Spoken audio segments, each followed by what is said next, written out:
श्रीमान आचार्य देवव्रत जी, लोकसभा अध्यक्ष श्रीमान ओम बिरला जी,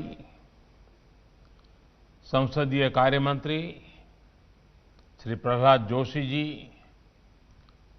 राज्यसभा के उपसभापति श्री हरिवंश जी, संसदीय कार्य राज्य मंत्री श्री अर्जुन मेघवाल जी, गुजरात विधानसभा के स्पीकर श्री राजेंद्र त्रिवेदी जी, देश के विभिन्न विधायिकाओं से पीठाधीश सभी पीठासीन अधिकारीगण, अन्य सभी महानुभाव, देवी और सज्जनों, आज मां नर्मदा के किनारे सरदार पटेल जी के सानिध्य में दो बहुत ही महत्वपूर्ण अवसरों का संगम हो रहा है। Greetings to all my fellow Indians on Constitution Day. We pay tributes to all those great women and men who were involved in the making of our constitution. आज संविधान दिवस भी है और संविधान की रक्षा करने में अहम भूमिका निभाने वाले आप पीठासीन अधिकारियों का सम्मेलन भी है। ये वर्ष पीठासीन अधिकारियों के सम्मेलन का शताब्दी वर्ष भी है। इस महत्वपूर्ण उपलब्धि के लिए आप सभी को बहुत बहुत बधाई। साथियों, आज डॉक्टर राजेंद्र प्रसाद और बाबा साहब आम्बेडकर से लेकर के संविधान सभा के उन सभी व्यक्तित्वों, उनको सबको नमन करने का भी दिन है, जिनके अथक प्रयासों से हम सब देशवासियों को संविधान मिला है। आज का दिन पूज्य बापू की प्रेरणा को, सरदार वल्लभ भाई पटेल की प्रतिबद्धता को प्रणाम करने का दिन है। ऐसे ही अनेक दूरदर्शी प्रतिनिधियों ने स्वतंत्र भारत के नवनिर्माण का मार्ग तय किया था। देश उन प्रयासों को याद रखे, इसी उद्देश्य से 5 साल पहले 26 नवंबर को संविधान दिवस के रूप में मनाने का फैसला किया गया था।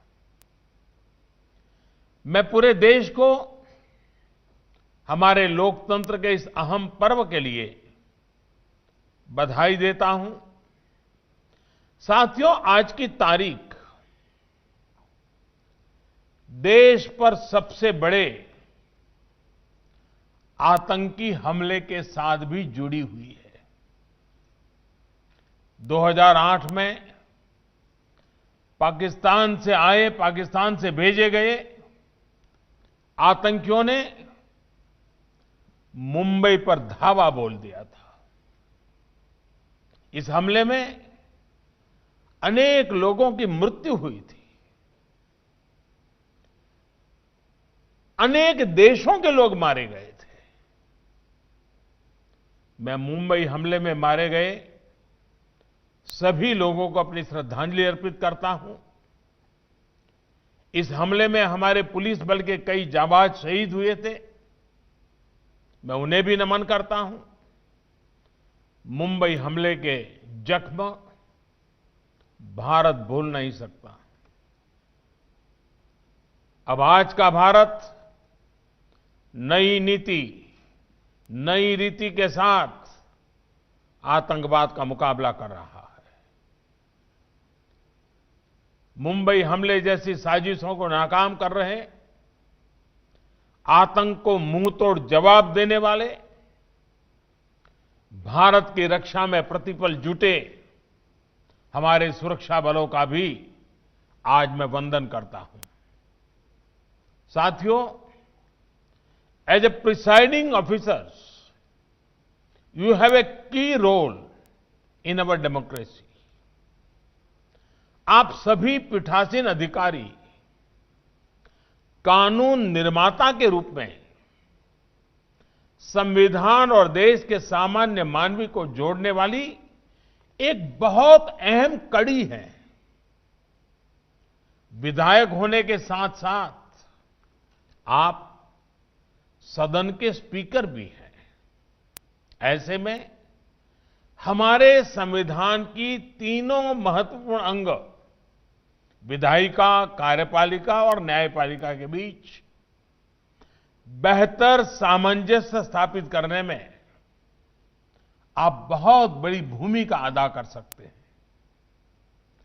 आपने अपने सम्मेलन में इस पर काफी चर्चा भी की है। संविधान की रक्षा में न्यायपालिका की अपनी भूमिका होती है, लेकिन स्पीकर लॉ मेकिंग बॉडी का फेस होता है। इसलिए स्पीकर एक तरह से संविधान के सुरक्षा के कवच का पहला प्रहरी भी है। साथियों, संविधान के तीनों अंगों की भूमिका से लेकर मर्यादा तक सब कुछ संविधान में ही वर्णित है। 70 के दशक में हमने देखा था कि कैसे सेपरेशन ऑफ पावर की मर्यादा को भंग करने की कोशिश हुई थी, लेकिन इसका जवाब भी देश को संविधान से ही मिला। बल्कि इमरजेंसी के उस दौर के बाद चेक्स एंड बैलेंस का सिस्टम मजबूत से मजबूत होता गया। विधायिका, कार्यपालिका और न्यायपालिका तीनों ही उस कालखंड से बहुत कुछ सीखकर आगे बढ़े। आज भी वो सीख उतनी ही प्रासंगिक है। बीते 6-7 सालों में विधायिका, कार्यपालिका और न्यायपालिका में सामंजस्य को और बेहतर करने का प्रयास हुआ है। साथियों, इस तरह के प्रयासों का सबसे बड़ा प्रभाव पड़ता है जनता के विश्वास पर। कठिन से कठिन समय में भी जनता की आस्था इन 3 अंगों पर बनी रहती है। ये हमने इन दिनों इस वैश्विक महामारी के समय भी बखूबी देखा है। भारत की 130 करोड़ से ज्यादा जनता ने जिस परिपक्वता का परिचय दिया है, उसकी एक बड़ी वजह सभी भारतीयों का संविधान के तीनों अंगों पर पूर्ण विश्वास है। इस विश्वास को बढ़ाने के लिए निरंतर काम भी हुआ है। महामारी के इस समय में देश की संसद ने राष्ट्रहित से जुड़े कानूनों के लिए, आत्मनिर्भर भारत के लिए, महत्वपूर्ण कानूनों के लिए जो तत्परता और प्रतिबद्धता दिखाई है, वह भी अभूतपूर्व है। इस दौरान संसद के दोनों सदनों में तय समय से ज्यादा काम हुआ है। सांसदों ने अपने वेतन में भी कटौती करके अपनी प्रतिबद्धता जताई है। अनेक राज्यों के विधायकों ने भी अपने वेतन का कुछ अंश देकर कोरोना के खिलाफ लड़ाई में अपना सहयोग दिया है। I want to appreciate all these efforts. In the COVID times, these steps play a leading role in boosting public confidence. साथियों, कोरोना के इस समय में हमारी चुनाव प्रणाली की मजबूती भी दुनिया ने देखी है। इतने बड़े स्तर पर चुनाव होना, समय पर परिणाम आना, सुचारू रूप से नई सरकार का बनना, ये इतना भी आसान नहीं है। हमें हमारे संविधान से जो ताकत मिली है, वो ऐसे हर मुश्किल कार्यों को आसान बनाती है। हमारा संविधान 21वीं सदी में बदलते समय की हर चुनौती से निपटने के लिए हमारा मार्गदर्शन करता है। नई पीढ़ी के साथ उसका जुड़ाव बढ़े, ये दायित्व हम सभी पर है। आने वाले समय में संविधान 75 वर्ष की ओर तेज गति से आगे बढ़ रहा है। उसी प्रकार से आजाद भारत की 75 वर्ष का होना वाला है। ऐसे में व्यवस्थाओं को समय के अनुकूल बनाने के लिए, बड़े कदम उठाने के लिए हमें संकल्पित भाव से काम करना होगा। राष्ट्र के रूप में लिए गए हर संकल्प को सिद्ध करने के लिए विधायिका, कार्यपालिका और न्यायपालिका उसको बेहतर तालमेल के साथ काम करते रहना है। हमारे हर निर्णय का आधार एक ही तराजू से तोलना चाहिए, एक ही मानदंड होना चाहिए, और वो मानदंड है राष्ट्रहित। राष्ट्रहित, यही हमारा तराजू होना चाहिए। हमें ये याद रखना है कि जब विचारों में देशहित, लोकहित, उसके बजाय राजनीति हावी होती है, तो उसका नुकसान देश को उठाना पड़ता है। जब हर कोई अलग अलग सोचता है, तो क्या परिणाम होते हैं, उसका गवाह आप 2 दिन से जहां विराजमान हैं, वो सरदार सरोवर डैम भी उसका एक बहुत बड़ा उदाहरण है। साथियों, केवड़िया प्रवास के दौरान आप सभी ने सरदार सरोवर डैम की विशालता देखी है, भव्यता देखी है, उसकी शक्ति देखी है।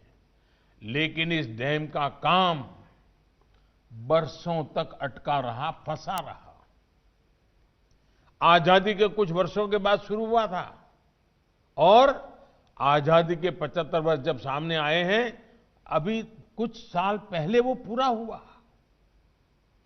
कैसी कैसी बाधाएं, कैसे कैसे लोगों के द्वारा रुकावटें, किस प्रकार से संविधान का दुरुपयोग करने का प्रयास हुआ, और इतना बड़ा प्रोजेक्ट, जनहित का प्रोजेक्ट, इतने सालों तक लटका रहा।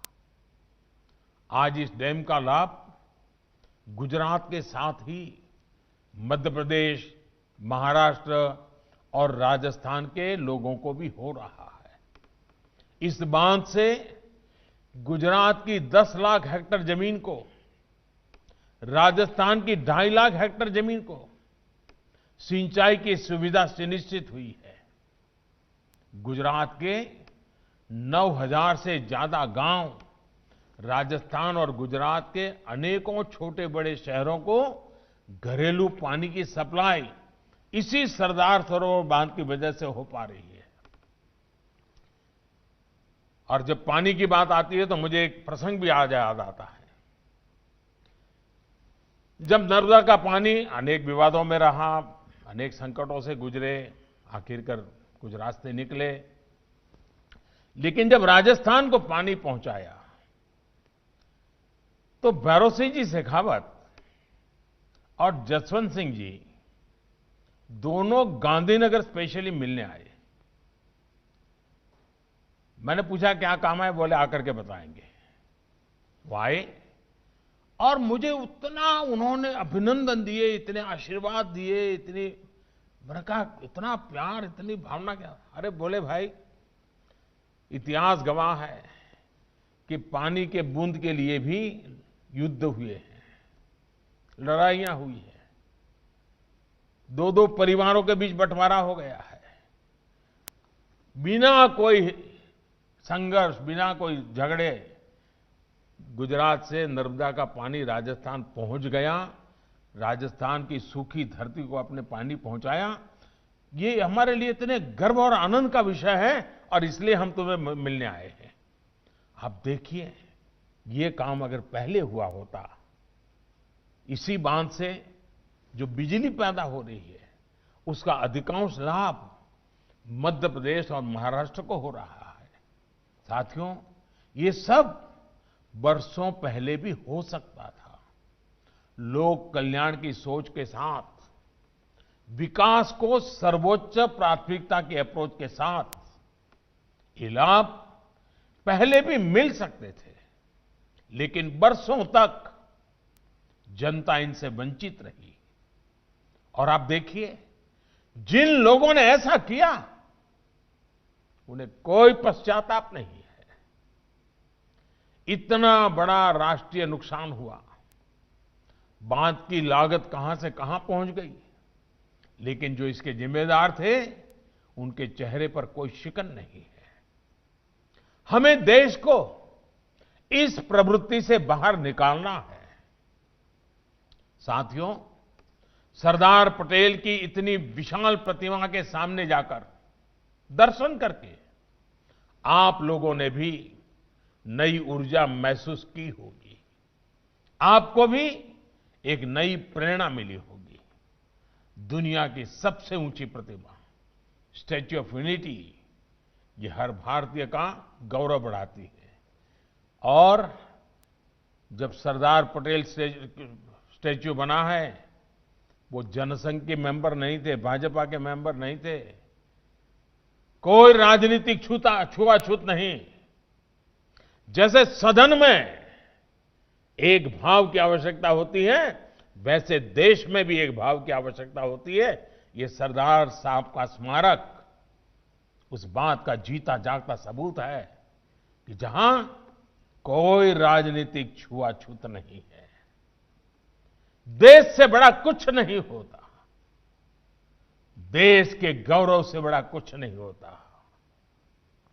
आप कल्पना कर सकते हैं, 2018 में स्टैच्यू ऑफ यूनिटी के लोकार्पण के बाद करीब करीब 46 लाख लोग, 46 लाख, यहां इस सरदार साहब स्टैच्यू को अपना नमन करने के लिए आए हैं।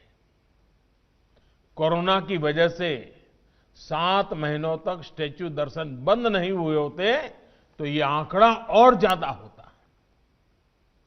मां नर्मदा के आशीर्वाद से स्टैच्यू ऑफ यूनिटी, ये पूरा केवड़िया शहर भारत के भव्यतम शहरों में शामिल होने के लिए तेजी से खड़ा हो रहा है। सिर्फ कुछ ही वर्षों में, और अभी ये गवर्नर श्रीमान आचार्य जी ने बड़े विस्तार से इसका वर्णन किया है, कुछ ही वर्षों में इस स्थान का कायाकल्प हो गया है। जब विकास को सर्वोपरि रखकर, कर्तव्य भार को सर्वोपरि रखकर काम होता है तो परिणाम भी मिलते हैं। आपने देखा होगा, इन 2 दिन दरमियान आपको कई गाइड से मिलना हुआ होगा, कई व्यवस्था में जुड़े हुए लोगों से मिलना। ये सारे नौजवान बेटे बेटियां इसी इलाके की हैं, आदिवासी परिवारों की बच्चियां हैं। और आपको जब बताती होगी, बहुत एग्जैक्टनेस शब्दों का उपयोग करती हैं, आपने देखा होगा। ये ताकत हमारे देश में पड़ी है, हमारे गांव के अंदर भी ये ताकत पड़ी है। सिर्फ थोड़ी राख हटाने की जरूरत है, वो एकदम से प्रज्वलित हो जाती है। आपने देखा होगा दोस्तों, विकास के इन कार्यों ने यहां के आदिवासी भाई बहनों को भी एक नया आत्मविश्वास दिया है। साथियों, हर नागरिक का आत्मसम्मान हो, आत्मविश्वास बढ़े, ये संविधान की भी अपेक्षा है, हमारा भी ये निरंतर प्रयास है। ये तभी संभव है जब हम सभी अपने कर्तव्यों को, अपने अधिकारों का स्रोत मानेंगे, अपने कर्तव्यों को सर्वोच्च प्राथमिकता देंगे। कर्तव्यों पर, संविधान पर सबसे ज्यादा बल दिया गया है, लेकिन पहले के दौर में उसे ही भुला दिया गया। चाहे सामान्य नागरिक हो, कर्मचारी हो, जनप्रतिनिधि हो, न्यायिक व्यवस्था से जुड़े लोग हो, हर व्यक्ति, हर संस्थान के लिए कर्तव्यों का पालन बहुत प्राथमिकता है, बहुत जरूरी है। संविधान में तो हर नागरिक के लिए ये कर्तव्य लिखित रूप में भी है और अभी हमारे स्पीकर आदरणीय बिरला जी ने कर्तव्यों के विषय में विस्तार से हमारे सामने विषय भी रखा। Friends, our constitution has many special features, but one very special feature is the importance given to duties. Mahatma Gandhi himself was very keen about this. He saw a close link between rights and duties. He felt that once we perform our duties, rights will be safeguarded.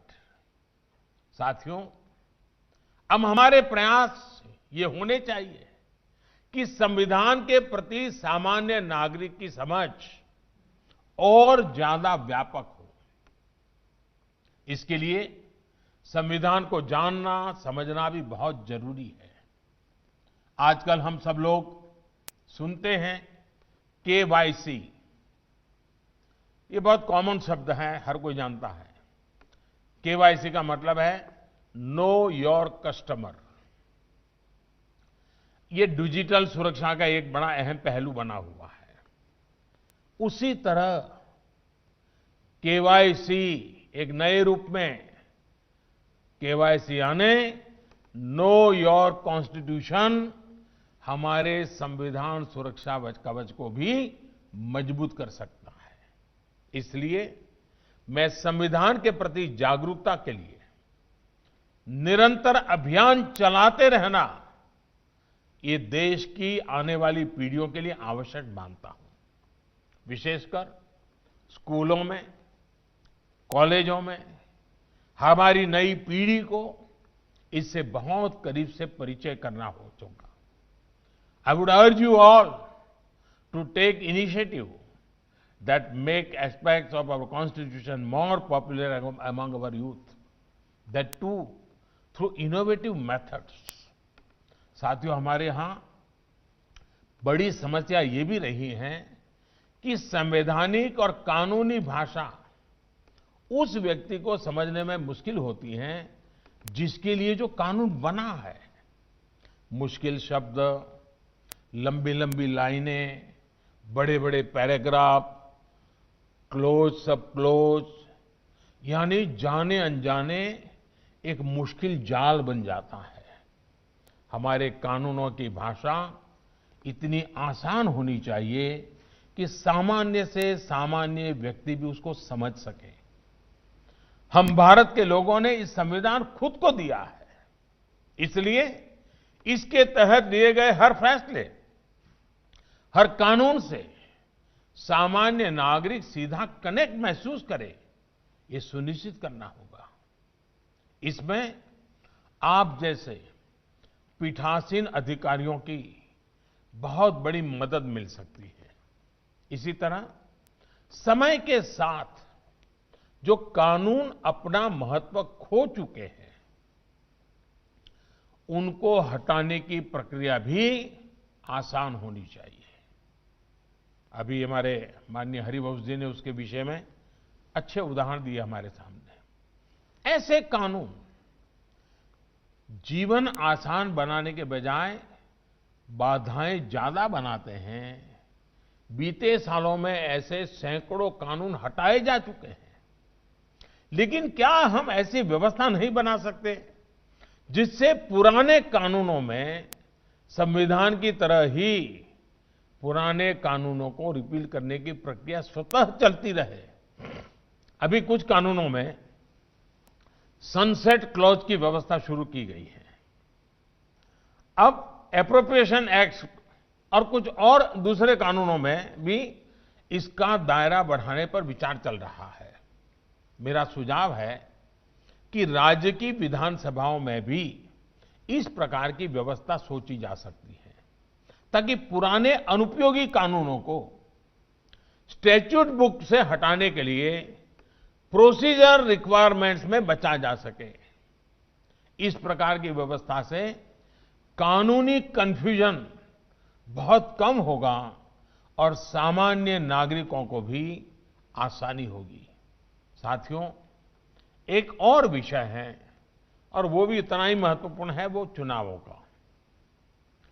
One nation one election सिर्फ एक चर्चा का विषय नहीं है, बल्कि ये भारत की जरूरत है। हर कुछ महीने में भारत में कहीं न कहीं बड़े चुनाव हो रहे होते हैं। इससे विकास के कार्यों पर जो प्रभाव पड़ता है, उसे आप सब भली भांति जानते हैं। ऐसे में वन नेशन वन इलेक्शन पर गहन अध्ययन और मंथन आवश्यक है और इसमें पीठासीन अधिकारी काफी मार्गदर्शन कर सकते हैं, गाइड कर सकते हैं, लीड कर सकते हैं। इसके साथ ही लोकसभा हो, विधानसभा हो या पंचायत चुनाव हो, इनके लिए एक ही वोटर लिस्ट काम में आए, इसके लिए हमें सबसे पहले रास्ता बनाना होगा। आज हर एक के लिए अलग अलग वोटर लिस्ट है, हम क्यों खर्चा कर रहे हैं, समय क्यों बर्बाद कर रहे हैं। अब हर एक के लिए 18 साल से ऊपर तय है। पहले तो उम्र में फर्क था, इसलिए थोड़ा वो रहा, अब कोई जरूरत नहीं है। साथियों, डिजिटाइजेशन को लेकर संसद में और कुछ विधानसभाओं में कुछ कोशिशें हुई है, लेकिन अब पूर्ण डिजिटलीकरण करने का समय आ चुका है। अगर आप प्रिसाइडिंग ऑफिसर्स इसमें जुड़े इनिशिएटिव लेंगे तो मुझे विश्वास है कि हमारे विधायक गण, सांसद गण भी तेजी से ये टेक्नोलॉजी को एडॉप्ट कर लेंगे। क्या आजादी के 75 वर्ष को देखते हुए आप इससे जुड़े लक्ष्य तय कर सकते हैं? कोई टारगेट तय करके यहां से जा सकते हैं? साथियों, आज देश के सभी विधायी सदनों को डेटा शेयर करने की दिशा में आगे बढ़ना जरूरी है, ताकि देश में एक सेंट्रल डेटाबेस हो। सभी सदनों के कामकाज का एक रियल टाइम ब्यौरा आम नागरिक को भी उपलब्ध हो और देश के सभी सदनों को भी ये उपलब्ध हो। इसके लिए नेशनल ई विधान एप्लीकेशन के रूप में एक आधुनिक डिजिटल प्लेटफॉर्म पहले से ही विकसित किया जा चुका है। मेरा आप सभी से आग्रह रहेगा कि इस प्रोजेक्ट को जल्द से जल्द एडॉप्ट करें। अब हमें अपनी कार्यप्रणाली में ज्यादा से ज्यादा टेक्नोलॉजी के इस्तेमाल, पेपरलेस तौर तरीकों पर बल देना चाहिए। साथियों, देश को संविधान सौंपते समय संविधान सभा इस बात को लेकर एकमत थी कि आने वाले भारत में बहुत सी बातें परंपराओं से भी स्थापित होगी। संविधान सभा चाहती थी कि आने वाली पीढ़ियां ये सामर्थ्य दिखाएं और नई परंपराओं को अपने साथ जोड़ते चलें। हमें अपने संविधान के शिल्पियों की इस भावना का भी ध्यान रखना है। पीठासीन अधिकारी होने के नाते आप सभी क्या नया कर सकते हैं, कौन सी नई भी चीज जोड़ सकते हैं, इस दिशा में भी कुछ न कुछ कंट्रीब्यूट करेंगे तो देश के लोकतंत्र को एक नई ताकत मिलेगी। विधानसभा की चर्चाओं के दौरान जन भागीदारी कैसे बढ़े, आज की युवा पीढ़ी कैसे जुड़े, इस बारे में भी सोचा जा सकता है। अभी दर्शक दीर्घाओं में लोग आते हैं, चर्चा भी देखते हैं, लेकिन इस प्रक्रिया को बहुत नियोजित तरीके से भी किया जा सकता है। जिस विषय की चर्चा हो, उस विषय के अगर संबंधित लोग वहां रहे उस दिन, तो ज्यादा लाभ होगा। जैसे मानो शिक्षा से जुड़ा कोई विषय हो तो विद्यार्थियों को, शिक्षकों को, यूनिवर्सिटी के लोगों को बुलाया जा सकता है। सामाजिक सरोकार से जुड़ा कोई अन्य विषय हो तो उससे संबंधित समूह को बुलाया जा सकता है। महिलाओं के संबंधित कोई विषय की चर्चा हो तो उनको बुलाया जा सकता है। इसी तरह कॉलेजों में भी मॉक पार्लियामेंट को बढ़ावा देकर हम बहुत बड़ी मात्रा में इसको प्रचारित कर सकते हैं और हम स्वयं भी उससे जुड़ सकते हैं। कल्पना करिए, यूनिवर्सिटी के छात्रों की संसद हो और आप खुद उसे संचालित करें। इससे विद्यार्थियों को कितनी प्रेरणा मिलेगी, कितना कुछ नया सीखने को मिलेगा। ये मेरे सुझाव भर हैं। आपके पास वरिष्ठता भी है, आपके पास अनुभव भी है। मुझे विश्वास है कि ऐसे अनेक प्रयासों से हमारी विधायी व्यवस्थाओं पर जनता का विश्वास और मजबूत होगा। एक बार फिर इस कार्यक्रम में मुझे निमंत्रित करने के लिए मैं स्पीकर महोदय का बहुत आभार व्यक्त करता हूं। मैंने ऐसे ही सुझाव दिया था, लेकिन स्पीकर साहब ने केवड़िया में इस कार्यक्रम की रचना की। गुजरात के लोगों की मेहमान नवाजी तो बहुत अच्छी होती ही होती है। वैसे हमारे देश के हर कोने में स्वभाव है, तो उसमें तो कोई कमी नहीं आई होगी, ऐसा मुझे पूरा विश्वास है। लेकिन इसको देखने के बाद हो सकता है आपके मन में कई अच्छे नए विचार आए हों। अगर वहां किसानों ने खेत में जो औजार उपयोग किया था, वैसा पुराना औजार इकट्ठा किया था हिंदुस्तान के 6 लाख गांवों से, और उसको यहां पर मेल्ट करके इस स्टैच्यू बनाने में किसानों के खेत में उपयोग किए गए औजार का में से लोहा निकालकर इस स्टैच्यू में उपयोग किया गया है। नमस्कार, मैं हूं मानक गुप्ता। अगर आपको हमारा ये वीडियो पसंद आया हो तो इसे लाइक और शेयर जरूर करें, और हां, हमें सब्सक्राइब और फॉलो करना ना भूलें, ताकि आप देश और दुनिया की कोई खबर मिस ना करें। तो जुड़े रहिए हमारे साथ और देखते रहिए न्यूज़ 24।